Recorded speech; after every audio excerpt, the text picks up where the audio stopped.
আসসালামু আলাইকুম রহমতুল্লাহি ওবরকাতুহ। সম্মানিত দর্শক, আওয়ামী লীগের পলাতক অনেক নেতৃবৃন্দ তারা সামাজিক মাধ্যমে এসে নানা রকম মন্তব্য করছেন এবং বিভিন্ন যারা বিদেশি বা প্রবাসী ইউটিউবার রয়েছেন। বিদেশি বললাম যে দেশের বাইরে থেকে অনেকেই ইউটিউব পরিচালনা করেন, বিদেশি ইউটিউবার। তাদের সঙ্গে আবার বাংলাদেশি লোকজন বাংলা ভাষায় দেশের বাইরে থেকে যারা কন্টেন্ট তৈরি করেন তাদের অনেকের সঙ্গে সেই পলাতক অনেক আওয়ামী লীগ যারা নেতৃবৃন্দ তারা বক্তব্য দিচ্ছেন, সাক্ষাৎকার দিচ্ছেন। দ্বিতীয়ত, আওয়ামী লীগ সভানেত্রী সাবেক প্রধানমন্ত্রী শেখ হাসিনা তার যে কিছু টেলিফোনের সংলাপ এবং কথাবার্তা, এগুলো রীতিমতো ভাইরাল হয়ে যাচ্ছে এবং পুরো বাংলাদেশের পরিবেশ এবং পরিস্থিতি অস্থির থেকে অস্থিরতার দিকে নিয়ে যাচ্ছে। এখন বাইরে যারা গেছেন, নিরাপদে পালিয়ে গেছেন বা সেখানে গিয়ে তারা রাজার হালে আছেন, তারা সহ তাদের যারা অলিগার শ্রেণী, দেশের হাজার হাজার কোটি টাকা সিঙ্গাপুর, মালয়েশিয়া, তারপর আমেরিকা, কানাডা থেকে শুরু করে দুবাই, সব জায়গাতে তারা ছড়িয়ে ছিটিয়ে আছেন। এবং একটা ভিডিওতে দেখলাম যে অনেকগুলো পলাতক আওয়ামী লীগ নেতা তারা হাফ প্যান্ট পরে মনের আনন্দে গান গাইছেন। এ দৃশ্য বাংলাদেশে যারা আওয়ামী লীগ করেন তাদের জন্য যে কতটা বেদনার, কিংবা এই সময়টিতে যারা হাতে পায়ে ধরে বিএনপির সঙ্গে সমন্বয়কদের সঙ্গে সমন্বয় করে কোনো মতে বেঁচে থাকার চেষ্টা করছেন, তাদের কাছে যে কতটা বেদনার, কতটা অবমাননাকর, এটি ভাষায় প্রকাশ করা যাবে না। অন্যদিকে যারা সাধারণ মানুষ তারা আওয়ামী লীগের এই সকল কথাবার্তা শুনে, পলাতক নেতৃবৃন্দের কথাবার্তা শুনে তারা রীতিমতো চরম বিক্ষুব্ধ, অনেক আতঙ্কিত। যারা একটু ভয় পান সহজে তারা খুবই আতঙ্কিত এবং আওয়ামী লীগের যারা প্রতিপক্ষ রয়েছেন তারা নিঃসন্দেহে আনন্দিত। এই কারণে যে নেতৃবৃন্দ যে সকল কথাবার্তা বলছেন তাদের সব কথাবার্তার মধ্যে যে বিষয়গুলো ফুটে উঠেছে তাতে মনে হচ্ছে যে আওয়ামী লীগ এরকম একটা দল যে দলটি বিগত দিনে কোনো ভুল করেনি। যেমন ধরুন ছাত্রলীগের সভাপতি জনাব সাদ্দাম, তো তার কতগুলো বক্তব্য, এটি এখন নিষিদ্ধ সংগঠন। তো তিনি তার বক্তব্যে প্রথমে বলছেন প্রধানমন্ত্রী শেখ হাসিনা, মানে শেখ হাসিনা বর্তমানের প্রধানমন্ত্রী। তারপরে তিনি তাকে বলছেন দেশরত্ন শেখ হাসিনা।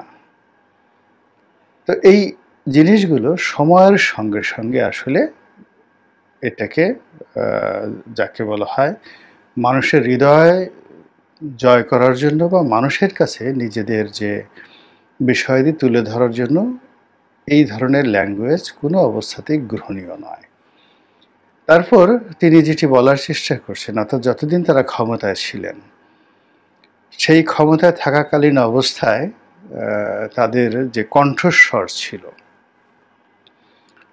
যেভাবে রাজু ভাস্কর্যের সামনে দাঁড়িয়ে, তারপর রাজু চত্বরে দাঁড়িয়ে, মধুর ক্যান্টিনে দাঁড়িয়ে, বঙ্গবন্ধু এভিনিউতে দাঁড়িয়ে এই সাদ্দাম সাহেবরা বা তাদের যারা সহযোগী তারা যে বলিষ্ঠতা নিয়ে জনগণকে ভয় দেখাতেন, এখন সেই বিভিন্ন টেলিভিশনের স্ক্রিনে বা মোবাইলের স্ক্রিনে, ইউটিউবের মাধ্যমে তারা ঠিক সেই আগের গতিটাই বজায় রেখেছেন। তারা বলার চেষ্টা করছেন যে আওয়ামী লীগ একটি নির্বাচিত সরকারের প্রতিনিধিত্ব করছিল, মানে 2018 সনে, 2024 সনে এবং 2014 সনে যে নির্বাচন হয়েছে, যে নির্বাচনের বেদনার কারণে এখন পর্যন্ত মানুষ হাহাকার করছে এবং আজকের বাংলাদেশের যত অরাজকতা এবং যত অব্যবস্থাপনা, যত অস্থিরতা, এর সবকিছুর মূলে রয়েছে ৩টি নির্বাচন। ২০১৪ সালের নির্বাচন, ২০১৮ সালের নির্বাচন এবং ২০২৪ সালের নির্বাচন এক। দ্বিতীয়ত হলো যে আওয়ামী লীগের দমন এবং পীড়নের ফলে আওয়ামী লীগের ভিতরে কোনো নেতৃত্ব তৈরি হয়নি। যারা তৈরি হয়েছে তারা সবার আগে পালিয়ে গেছেন, আর যারা পালাতে পারেনি তারা জেলখানাতে। আর এখন বাংলাদেশে যারা পথে ঘাটে মাঠে আছেন তারা অবর্ণনীয় একটা জীবনযাপন তারা করছেন।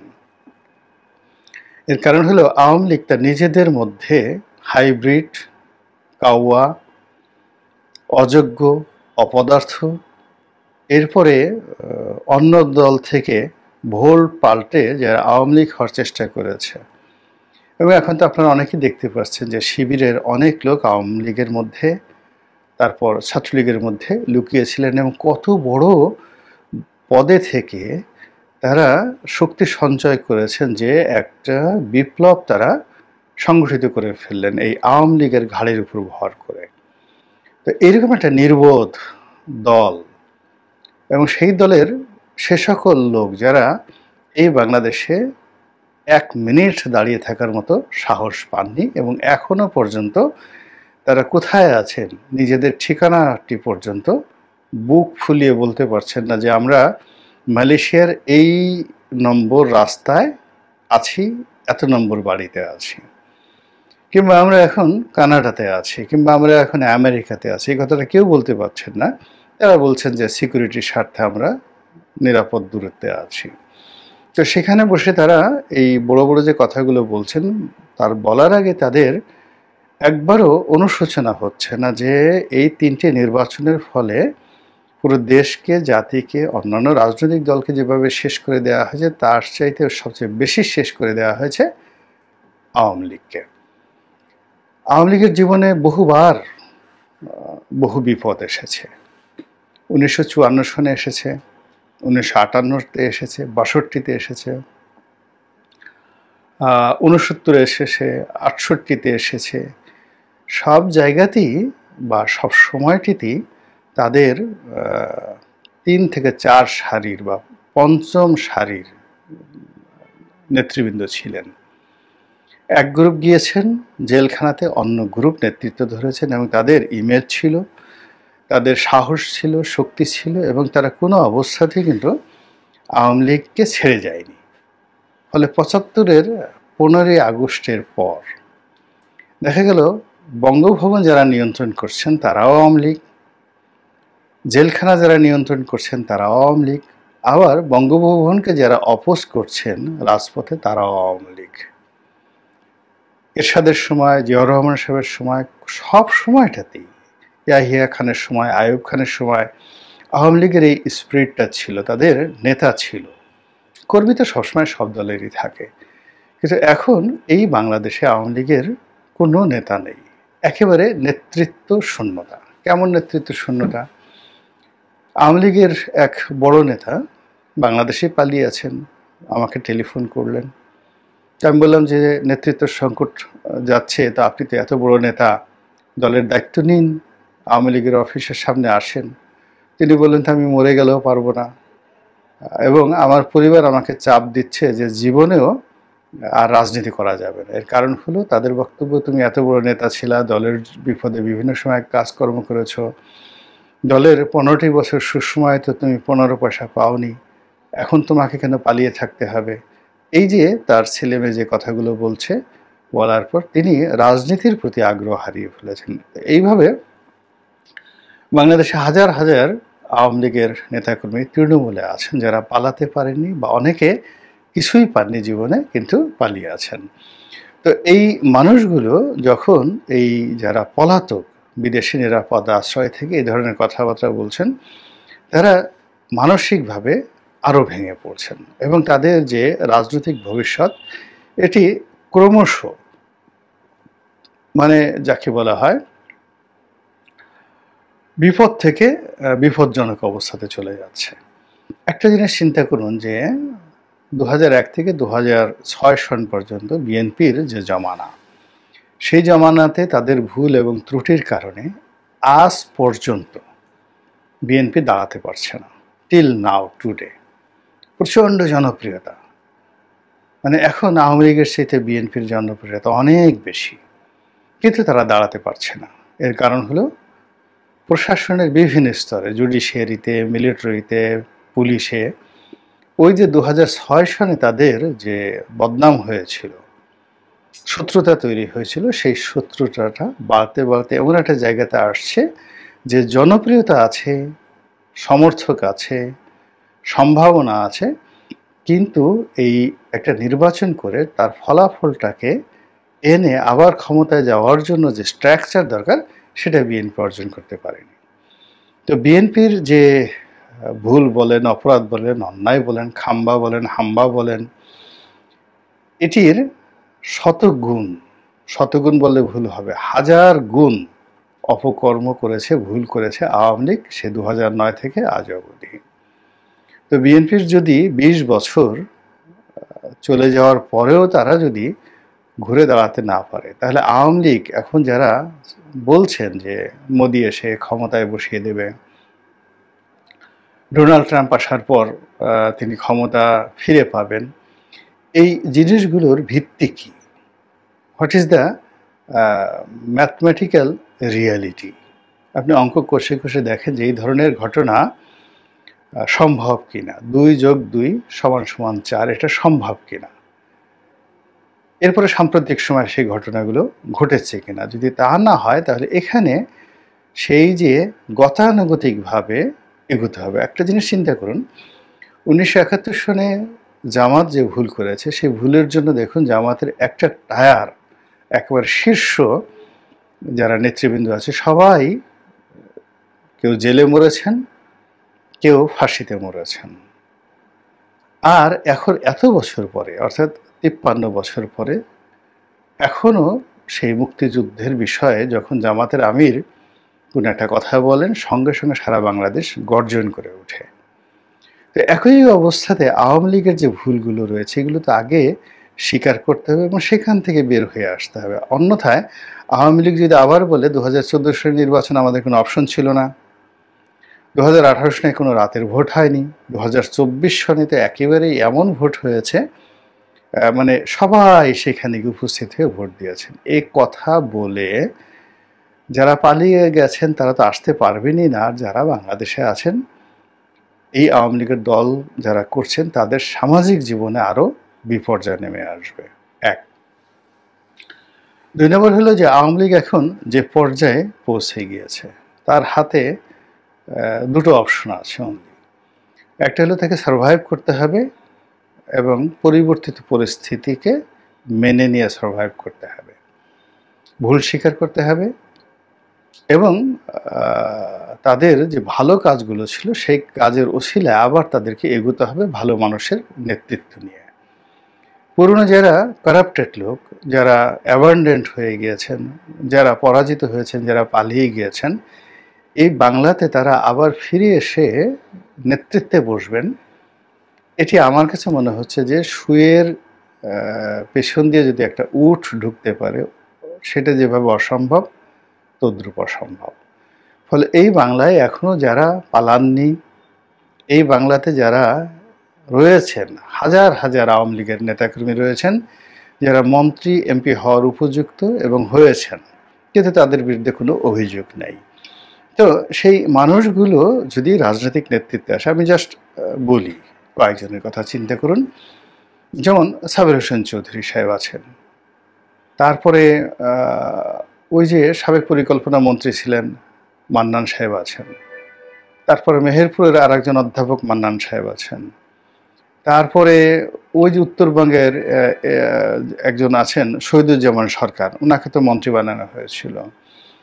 তারপর সেলিনা হায়াত আইভি আছেন, তুফাইল সাহেব এখনও জীবিত আছেন, জনাব তুফাইল আহমেদ এখনও জীবিত আছেন। তো যারা মূলত এইরকম, আমি আওয়ামী লীগের সারা বাংলাদেশের জেলা পর্যায়ের অনেক বড় বড় নেতা আছেন যাদের বিরুদ্ধে কোনো অভিযোগ নাই এবং এখন এই সমাজে তারা চলতে পারেন। ওই যে মেজর রফিকুল ইসলাম বীর উত্তম, চাঁদপুরে সেই বিখ্যাত রফিকুল ইসলাম বীর উত্তম, তিনি এখনো জীবিত আছেন, এই শহরে ঘোরাফেরা করছেন। অর্থাৎ এই মানুষগুলো, আপনি যদি এরকম 100 জন মানুষ, সাবেক রাষ্ট্রপতি আব্দুল হামিদ সাহেব আছেন, তো এই মানুষগুলোকে যদি আপনি রাস্তা দাঁড়া করেন, অন্তত পক্ষে 100 জন মানুষ আপনি এরকম প্রেজেন্টেবল পাবেন, যাদের সমপর্যায়ের পলিটিক্যালি, সোশ্যালি, তারপরে আরও 100টা যদি গুণাবলী ধরেন, তাদের সমপর্যায়ের রাজনীতিবিদ এখনও অন্য দলগুলোতে নেই, এখনও অন্য দলগুলোতে নেই। তো কেন এই সমস্ত লোককে বাদ দিয়ে সাদ্দামের কথা আওয়ামী লীগের লোকজন শুনবেন? কেন জাহাঙ্গীর কবির নানক সাহেবের কথা শুনবেন? কেন মুফাজ্জল হোসেন চৌধুরী মায়ের কথা শুনবেন? কেন সেই বাহাউদ্দিন নাসিম সাহেবের কথা শুনবেন? কেন ওবায়দুল কাদের সাহেবের কথা শুনবেন? এই জিনিসগুলো আওয়ামী লীগের যারা শীর্ষ নেতৃত্ব আছেন তাদেরকে বুঝতে হবে। এখানে সাবেক প্রধানমন্ত্রী শেখ হাসিনা, তার বিশাল অবদান, এবং তার একটা সময় ছিল। এখন তিনি সেই সময়টাতে অনেক কিছু করেছেন দলের জন্য, দেশের জন্য, কিন্তু বাস্তবতা হলো জীবনের একটা পর্যায়ে এসে শুধু পরাজিত হতে হয়। মোহাম্মদ আলী ক্লে, তাকে পরাজিত হতে হয়েছে। মাইক টাইসন দেখেন পরাজিত হলো। এরপরে মাহাতির মোহাম্মদ পরাজিত হলেন। তারপরে মাহাতির মোহাম্মদ তো সর্বশেষ তার জামানত বাজেয়াপ্ত হলো নির্বাচনে। একটা সার্টেন পিরিয়ড পরে আসলে হাল ছেড়ে দিতে হয়। এখানে বঙ্গবন্ধু কন্যার যে এখন বাস্তব অবস্থায়, তাকে আপনি একটা এলিমেন্ট হিসেবে ব্যবহার করতে পারেন, স্ট্যাচু হিসেবে ব্যবহার করতে পারেন, তারপরে তাকে একটা ঐক্যের প্রতীক হিসেবে ব্যবহার করতে পারেন, but as a operational head এই মুহূর্তে কোনো অবস্থাতেই ভায়াবল না, কোনো অবস্থাতেই ভায়াবল না। তারপরে তার যে দুজন সন্তান আছেন, পুতুল আছেন, জয় আছেন, তাদের অনেক গুণাবলী আছে, অনেক লেখাপড়া আছে, কিন্তু যেটি নেই সেটি হলো রাজনীতি করার মতো যোগ্যতা, মানসিকতা এবং এই রাজনীতির অভিজ্ঞতা। এর তিনটার একটাও নেই। তো কাজেই আওয়ামী লীগকে তার যে হারানো ঐতিহ্য, অর্থাৎ আওয়ামী লীগ একটি কর্মী বান্ধব দল, একটি কর্মী বান্ধব, সমর্থক বান্ধব দল, চমৎকারভাবে এদের সংগঠন করার অভিজ্ঞতা আছে, এবং এই সংগঠনের মধ্যে এমন সব যোগ্যতম লোক লুকিয়ে আছে। আওয়ামী লীগের উপজেলা পর্যায়ে অনেক নেতা আছেন, যেটি অনেক দলের জাতীয় নেতার চাইতেও, যাকে বলা হয় তাদের কথা বলার, বক্তব্য দেওয়ার, তারপর শেষে মব কন্ট্রোল করার, নেতৃত্ব দেওয়ার যোগ্যতা রয়েছে। উপজেলা পর্যায়ের অনেক নেতা রয়েছেন, এবং আওয়ামী লীগের বিভিন্ন যে সম্মেলনগুলো হতো, সেই সম্মেলনে কেন্দ্রীয় নেতারা যা বক্তব্য দিতেন, তার চেয়ে জেলা পর্যায়ের অনেক নেতা, উপজেলা পর্যায়ে তাদের যে নেতা, তারা এসে যে বক্তব্য দিতেন, মানুষ মন্ত্রমুগ্ধের মতো তাদের সেই বক্তব্য শুনতেন। যেমন এই যে গাজীপুরের আজমতুল্লাহ সাহেবের কথা চিন্তা করেন। এখন আজমতুল্লাহ সাহেবের অবস্থা এখন কোথায় আছেন, কেমন অবস্থান আমি বলতে পারি না, কিন্তু তার যোগ্যতা সম্পর্কে আপনাদের কয়জনের ধারণা আছে? কিংবা ধরুন গাজীপুরের আরও একজন নেতা আছেন, আখতারুজ্জামান সাহেব, সেই যে ভিপি, ডাকসুর ভিপি আখতারুজ্জামান সাহেব। এখন এই লোকগুলোকে বিভিন্ন সময় অপদস্থ করা হয়েছে, বঞ্চিত করা হয়েছে, কিন্তু তারা নেতৃত্ব দেওয়ার ক্ষমতা রাখেন, এবং এখন যারা বলছেন তাদের সাথে অনেক অনেক বেশি। এমনকি ছাত্রলীগের মধ্যেও তো অনেক অনেক ভালো নেতা আছেন, অনেক অনেক ভালো নেতা আছেন, যারা একসময় যাদের কথায় সারা দেশ চলত, এরকম অনেক ভালো নেতা আছেন। তো এই বিষয়গুলোর দিকে নজরে না নিয়ে যারা বিতর্কিত হয়ে পড়েছেন, যারা ভুল করেছেন, যারা পরাজিত হয়েছেন, আবার তারা ঘুরে ফিরে সামনের দিকে এসে আসলে এই জাতিকে কেন তারা আবার অস্থির করছেন এবং আওয়ামী লীগকে কেন বিপদে ফেলছেন, আমি এটা বুঝতে পারি না। আল্লাহ আমাদের সবাইকে হেদায়েত দান করুন এবং হেফাজত করুন। আসসালামু আলাইকুম ওয়া রাহমাতুল্লাহি।